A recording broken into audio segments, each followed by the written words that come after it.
Kagulat World, wala nang balak huminto ang meteoric rise ni Alexandra Ayala.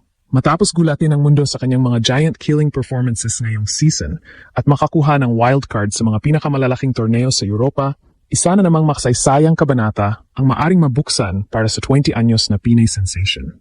Habang papalapit ang Wimbledon, mas lumalakas ang usapan na maaring ito na ang torneo kung saan tuluyang maitatak ni Alex ang kanyang pangalan sa pinakamataas na antas ng world tennis.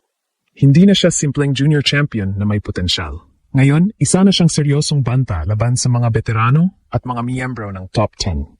Ang dating pangarap lamang ng Philippine tennis ay unti-unti nang nagiging realidad habang parami ang mga international media outlet at tennis analysts na nagbabantay sa bawat galaw ng batang Pinay.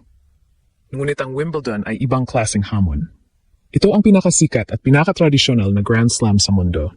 Dito isinulat ang ilan sa pinakamalalaking kuwento sa kasaysayan ng tennis. Dito rin madalas nasusukat kung handa na ba ang isang racing star na makipagsabayan sa mga tunay na elite ng sport. Para kay Alex, hindi lamang ranking points ang nakataya. Nakataya rito ang pagkakataong maging isa sa pinakamahalagang atleta sa kasaysayan ng Pilipinas. Isang malalim na Wimbledon run ay maaring magdala sa kanya sa panibagong antas ng kasikatan, sponsorships at pandaigdigang pagkilala. At kung mangyari iyon, maaring hindi na sapat ang tawag na rising star. Panahon na para tawagin siyang susunod na malaking pangalan ng world tennis mula sa Asia. Kung may isang salitang naglalarawan sa naging pag-angat ni Alex nitong nakaraang taon, iyon ay unstoppable. Sa loob lamang ng ilang buwan, nakita natin kung paano nagbago ang pananaw ng tennis world tungkol sa Pinay sensation. Mula sa pagiging promising prospect, naging tunay siyang contender na kayang magbigay ng problema kahit sa pinakamalalaking pangalan sa women's tennis. At ngayon, ang susunod na kabanata ay maaring mangyari sa Wimbledon. Kapag pinag-uusapan ng Wimbledon, hindi ito basta ordinaryong torneo. Ito ang pinakamatandang Grand Slam sa tennis at itinuturing ng marami bilang pinaka-prestihiyosong titulo sa sport. Ang damuhan ng Wimbledon ay may kakaibang karakter kumpara sa hardcourt at clay. Mas mabilis ang bola, mas maikli ang rallies, at mas mahalaga ang positioning at anticipation. Sa unang tingin, maaring isipin ng ilan na disadvantage ito para kay Alex. Ngunit habang mas sinusuri ng mga eksperto ang kanyang laro, mas lumalabas na mayroon siyang mga katangiang maaring maging epektibo sa grass courts. Una, ang kanyang agresibong baseline game. Hindi siya natatakot umatake kapag may pagkakataon. Kapag nakakakita siya ng opening, agad niyang pinapabilis ang palitan. Ang ganitong estilo ay kadalasang nagbibigay ng magandang resulta sa damuhan kung saan mas mabilis ang takbo ng bola kaysa sa ibang surface. Ikalawa, lumalawak na rin ang kanyang karanasan laban sa elite competition. Hindi na bago kay Alex ang makaharap ang mga dating Grand Slam champions at top 10 players.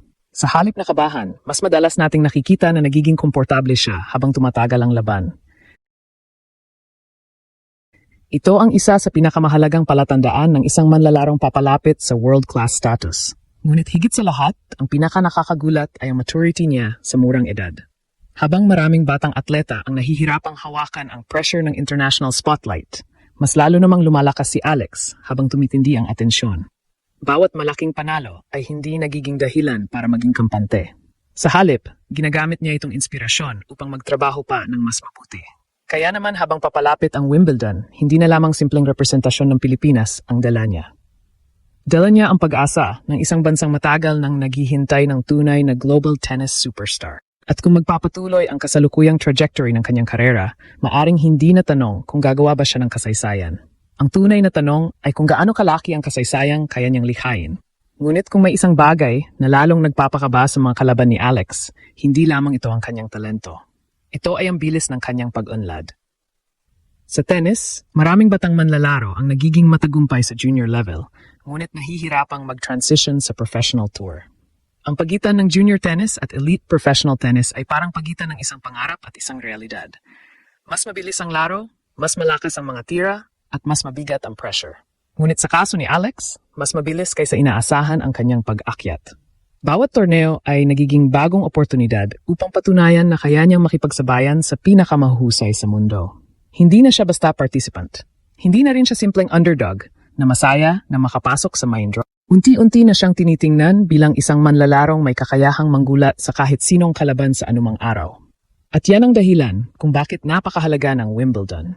Sa kasaysayan ng Philippine tennis, kakaunti lamang ang mga manlalarong nakarating sa antas kung saan regular silang pinag-usapan sa pinakamalaking torneo sa mundo. Ngunit ngayon, si Alex ay nasa posisyon upang tuluyang baguhin ang pananaw ng international tennis community tungkol sa Pilipinas. Kapag nakagawa siya ng malalim na run sa Wimbledon, hindi lamang ranking points ang madadagdag sa kanyang pangalan.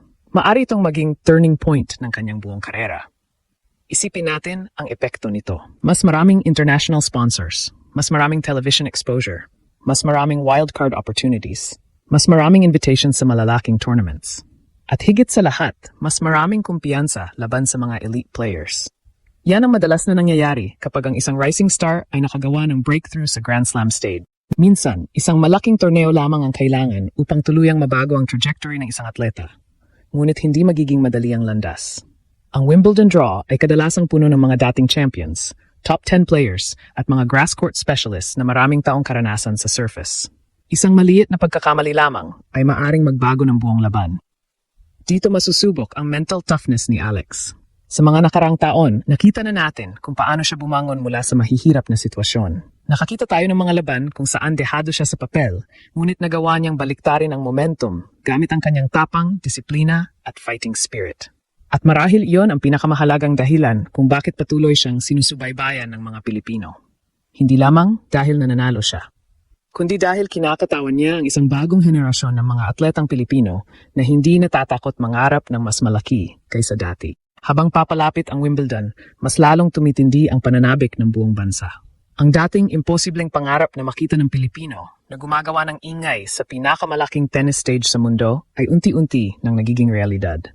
At kung magpapatuloy ang kasalukuyang momentum ni Alex, maaring hindi lang siya gumawa ng kasaysayan para sa Pilipinas. Maaring baguhin niya mismo ang kasaysayan ng Philippine tennis magpakailanman. Sa huli, ang kwento ni Alex ay hindi na lamang tungkol sa isang batang atleta na nangangarap manalo sa mga malalaking torneo. Isa na itong kwento ng isang bansang unti-unting nakikita ang sarili nitong kayang makipagsabayan sa pinakamataas na antas ng pandaigdigang sports. Sa bawat laban na kanyang nilalaro, mas dumarami ang naniniwala na posible palang magkaroon ang Pilipinas ng isang tunay na tennis superstar. Ngayon, nasa harapan niya ang isa sa pinakamalalaking yugto ng kanyang karera, ang Wimbledon. Isang torneo kung saan nabubuo ang mga alamat at sinusukat ang tibay ng loob ng mga susunod na kampeon. Hindi magiging madali ang kanyang daraanan, ngunit ipinakita na ni Alex sa nakaraan na hindi siya natitinag sa malalaking hamon. Kung magagawa niyang dalhin ang kanyang pinakamahusay na laro sa damuhan ng Wimbledon, maaring masaksihan natin ang isang makasaysayang sandali para sa Philippine tennis. At kung mangyari iyon, hindi lamang pangalan ni Alex ang magliliwanag sa buong mundo, kundi ang bandila ng Pilipinas na kanyang buong pusong ipinagmamalaki sa bawat pagpasok niya sa court.